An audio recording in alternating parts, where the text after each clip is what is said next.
గత కొద్ది రోజుల నుంచి శాస్త్రజ్ఞులు ఏదైతే చెప్తున్నారో దేశవ్యాప్తంగా ఎల్నినో ప్రభావం ఉంటుందని, దానివల్ల రైతన్నలు అప్రమత్తంగా ఉండాలని రాష్ట్ర ప్రభుత్వాలకు సూచనలు ఇస్తూ రైతన్నలకు కూడా అనేక సందర్భాల్లో ఈ శాస్త్రవేత్తలు సూచనలు ఇచ్చిన సందర్భాలు కోకొల్లలున్నాయి. ముఖ్యంగా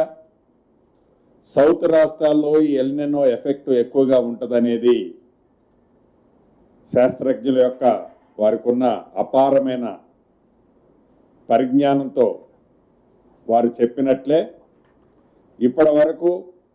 30 నుంచి 35% కంటే పడాల్సిన దాంట్లో 100% అనుకుంటే ఈ జూలై 17వ తారీఖు నాటికి 30 నుంచి 35% దాటి ఏ జిల్లాలో కూడా వర్షం తెలంగాణ రాష్ట్రంలో లేదు. దీని మీద రాష్ట్ర కేబినెట్ ఆందోళన గురవటమే కాకుండా దీనికి ఏ రకమైన చర్యలు చేపట్టాలి, అది తాగునీరు కావచ్చు, విద్యుత్ విషయాల్లో కావచ్చు, పశువులకు సంబంధించిన అంశాలు కావచ్చు, అనేక అంశాలు ఈ వర్షాధారణ మీద ఆధారపడే అంశాలు ఏవైతే ఉన్నాయో, నీటితో లింకప్ ఉన్న అంశాలు ఏవైతే ఉన్నాయో వాటన్నిటి మీద క్షుణ్ణంగా సుదీర్ఘంగా రాష్ట్ర కేబినెట్ చర్చించి రేపు 20వ తారీఖు నాడు ఎవరైతే ఇన్ఛార్జి మంత్రులు ఉన్నారో ఆ ఉమ్మడి జిల్లాకి ఇన్ఛార్జి మంత్రులతో పాటు ఒక ప్రత్యేకమైన సీనియర్ ఐఏఎస్ అధికారిని నియమించి ఆ ఉమ్మడి జిల్లాకు సంబంధించిన ప్రజాప్రతినిధులు, ఏ రాజకీయ పార్టీకి సంబంధించిన వారైనా ఆ జిల్లాలో ఉమ్మడి జిల్లాకు సంబంధించిన శాస్త్రవేత్తలు, వ్యవసాయంలో అనుభవజ్ఞులు ఎవరైనా ఉంటే వారిని కూడా పిలుచుకొని ఆ జిల్లాకు సంబంధించిన భవిష్యత్తులో ఎలా నడుచుకుంటే బాగుంటుంది అనే దాని మీద ఒక నివేదికను తీసుకురావాలన్నది రాష్ట్ర కేబినెట్లో మొదట నిర్ణయం తీసుకోవటం జరిగింది. సబ్సిక్వెంట్గా ఏవైతే ఉమ్మడి 10 జిల్లాల నుంచి సేకరించిన ఈ వర్షాభావ ప్రభావంతో నష్టం ఏదైతే జరుగుతుందో దీన్ని ఉమ్మడి 10 జిల్లాకు సంబంధించిన రిపోర్ట్స్ అన్ని గ్యాదర్ అయిన తర్వాత మళ్ళీ గౌరవ ముఖ్యమంత్రి గారు రేవంత్ రెడ్డి గారి సమక్షంలో దీనికి సంబంధించిన ఒక ప్రణాళికను తయారు చేసి తాగునీరు సమస్య టాప్ ప్రయారిటీ, పవర్కి సంబంధించింది టాప్ ప్రయారిటీ, విద్యుత్ కూడా ఎక్కడ అంతరాయం కలగకుండా ఉండే విధంగా ఎంత డబ్బైనా ఖర్చైనా పర్వాలేదు, విద్యుత్ ఎక్కడ అంతరాయం కలగకుండా ఉండే విధంగా చర్యలు చేపట్టాలని నిర్ణయం తీసుకోవటం జరిగింది. ఈ ఉమ్మడి 10 జిల్లాలకు సంబంధించిన రిపోర్టు వచ్చి గౌరవ ముఖ్యమంత్రి గారి సమక్షంలో నిర్ణయం తీసుకున్న తర్వాత ఈ ఆందోళనకరమైన పరిస్థితి ఏదైతే రైతన్నలకు కానీ రాష్ట్రంలో ఈ వర్షానికి సంబంధించిన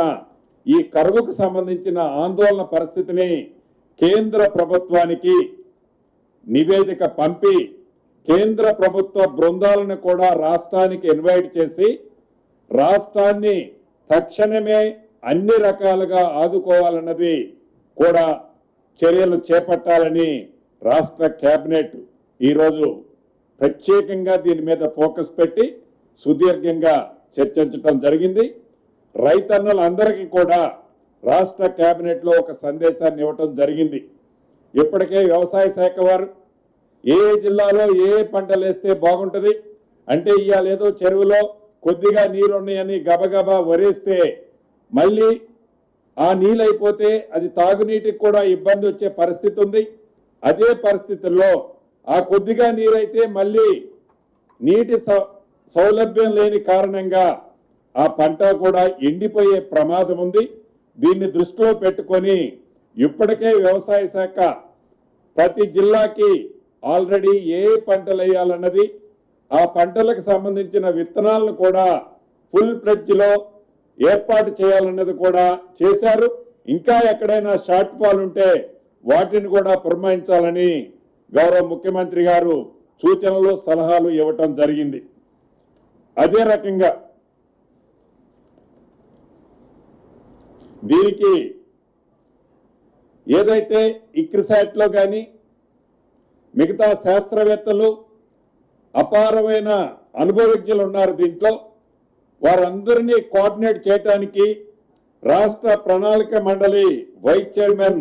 చెన్నారెడ్డి గారి సారథ్యంలో ప్రతి ఉమ్మడి జిల్లా 10 జిల్లాలు ఏవైతే ఉన్నాయో ఆ జిల్లాలకి ఈ సైంటిస్టులు, సీనియర్లు, అనుభవజ్ఞులు వారి సూచనల్ని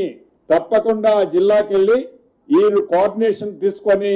వాళ్ళందరికీ రైతులకి మరింత అవేర్నెస్ కల్పించే విధంగా చర్యలు చేపట్టే విధాన్ని కూడా ఈరోజు ఇక్కడ నిర్ణయం తీసుకోవడం జరిగింది. అదే రకంగా ఈ ప్రభుత్వం రాకముందు నుంచి ఎన్నికల్లో కూడా ధరణి మీద అనేక అనుమానాలు, అనేక సమస్యలు, అనేక ఇబ్బందులు భూములున్న ఆసాములు పడ్డ సందర్భంలో ఆనాటి పిసిసి అధ్యక్షులుగా ఈనాటి గౌరవ ముఖ్యమంత్రి రేవంత్ రెడ్డి గారు కానీ, ఆనాటి ఫ్లోర్ లీడర్గా ఈనాటి ఉప ముఖ్యమంత్రి బట్టి విక్రమార్క గారు కానీ, అనేక మంది ముఖ్య నాయకులు ఆ వేదిక మీద ధరణి గురించి అనేక సందేహాలు, అనేక విషయాలని ప్రజలకు తెలియజేయటం జరిగింది. లక్షలాది మంది భూములున్న ఆసాములు కూడా ఆ ధరణితో పడ్డ ఇబ్బందులు చర్చించడం జరిగింది. తదుపరి ఈ రాష్ట్ర ప్రభుత్వం గౌరవ ముఖ్యమంత్రి రేవంత్ రెడ్డి గారి నాయకత్వంలో ఏర్పడిన తర్వాత ధరణి స్థానంలో భూభారతి అనే ఒక కొత్త చట్టాన్ని తీసుకొచ్చి ఆ చట్టంలో ఏవైతే ఇబ్బందులు ఉన్నాయో ప్రతి ఇబ్బందిని పరిష్కరించే విధంగా ఈ భూభారతి చట్టాన్ని మార్పులు తేటమే కాకుండా విధి విధానాలు కూడా ఏర్పాటు చేసుకోవడం జరిగింది. ఈ 2020 అక్టోబర్ 29 నుంచి ధరణి పోర్టల్ స్టార్ట్ అయింది. ఈ ధరణి పోర్టల్ స్టార్ట్ అయిన దగ్గర నుంచి ఇప్పటి వరకు అసెంబ్లీ సాక్షిగా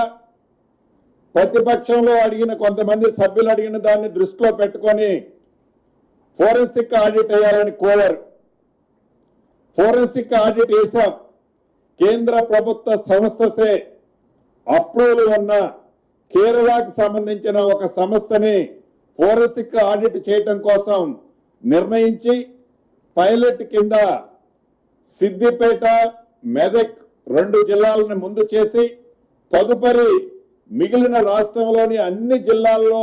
ఫోరెన్సిక్ ఆడిట్ చేయడం జరిగింది. ఏదైతే ఈ ఫోరెన్సిక్ ఆడిట్ జరిగిన తర్వాత ఏదైతే ధరణికి సంబంధించిన యాప్ ఏదైతే ఉందో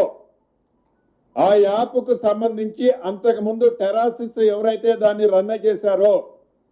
ఆ టెరాసిస్ రన్ చేసిన వాళ్ళు, మెయింటైన్ చేసిన వారి దగ్గర నుంచి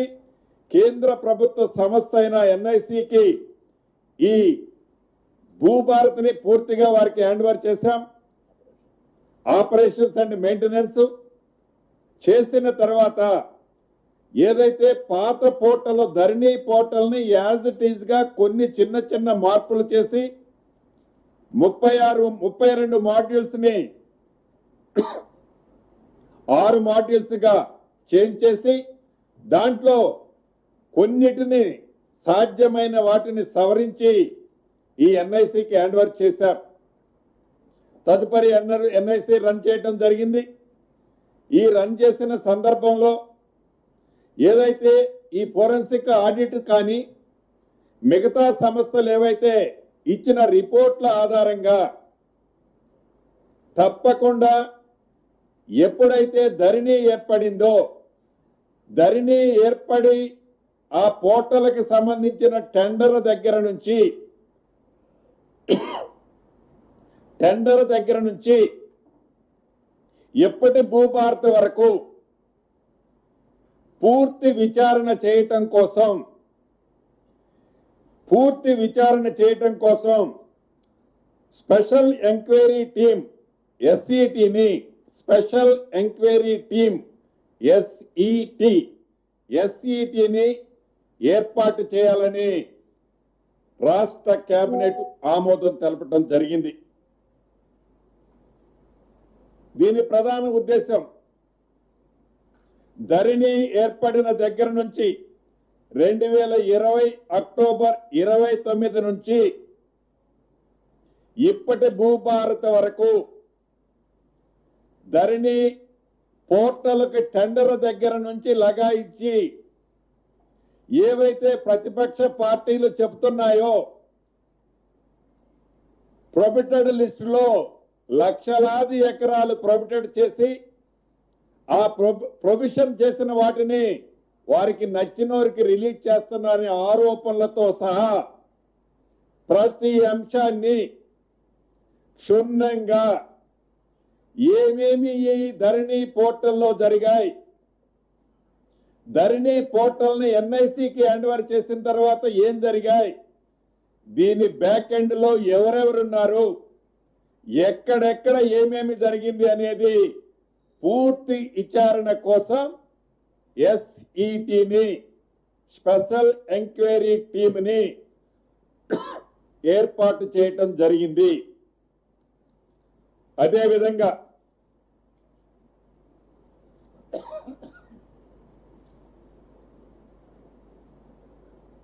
రెండు 2003